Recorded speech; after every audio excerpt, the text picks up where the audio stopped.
I was walking in nature, observing the spring, all these beautiful flower buds and tiny leaves growing. That is a tradition for me. I was born in spring, so that's what I do every year. I take these long walks in nature with one intention, and that is to witness the spring unfold and tap into its uplifting energy. So when I found this little spot that I can sit, it felt right to pause for a moment and share some thoughts, as I have quite a few of them bubbling up. Some thoughts, some tips, some realizations, and I feel I will start with an observation. So for the last few months, basically throughout the winter time, I was living in my cocoon, totally, fully immersed in my own inner world, doing inner work like many.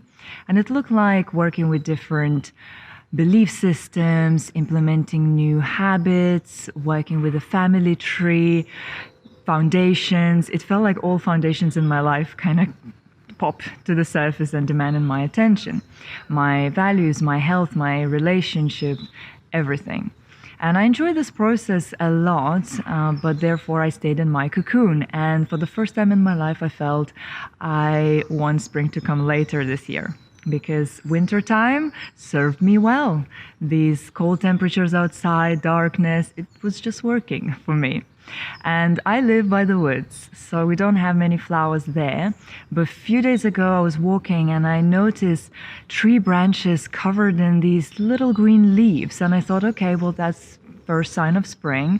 But I got intrigued. I had to go to flower gardens to check, what's the situation there? Like, has the spring arrived?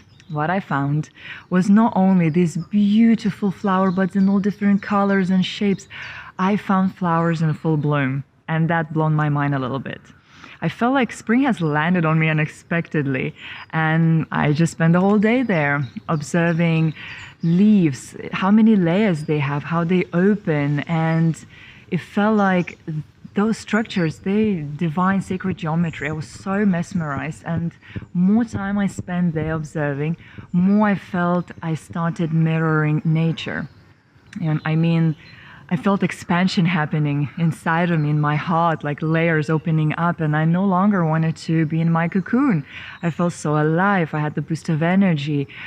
Creative ideas were landing on me. Inspiration was coming. I felt all right. I tapped into the energy of spring, and that's very uplifting. Now, we can say that everybody notices when the spring arrives, because the days get longer, birds sing louder, flowers are in bloom. But I feel there are ways that help us to tap into the spring energy even more, and I want to share them with you. It all comes from my experience.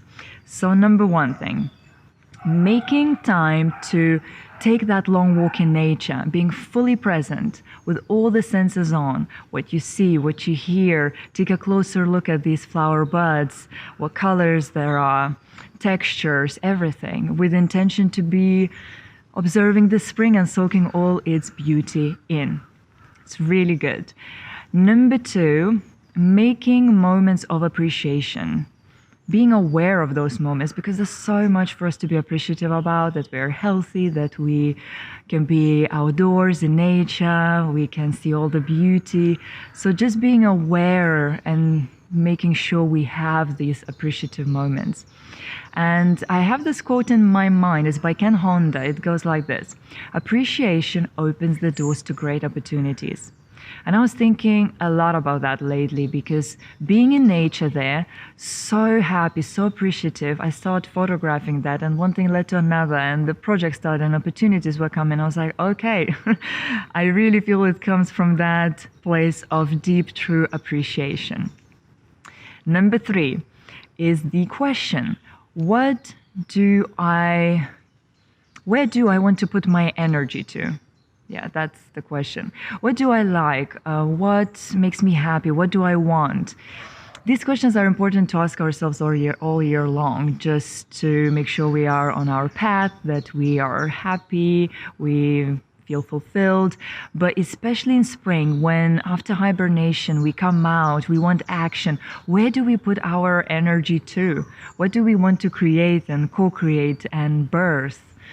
I feel it's very important. And finally, I want to put the emphasis on joy as emotion. I feel it's important to cultivate joy. It's our responsibility to cultivate joy every day. And we can do it by putting the song on, dancing a little bit, reading something inspiring, having different rituals throughout the day that brings joy into our lives. And with the spring, when we are present in that energy, joy is given. It's effortless. We just feel how joy fills up our bodies. And that's amazing. Joy is higher frequency emotion, the same as love, gratitude, happiness. So we want to stay in those frequencies to attract more of that.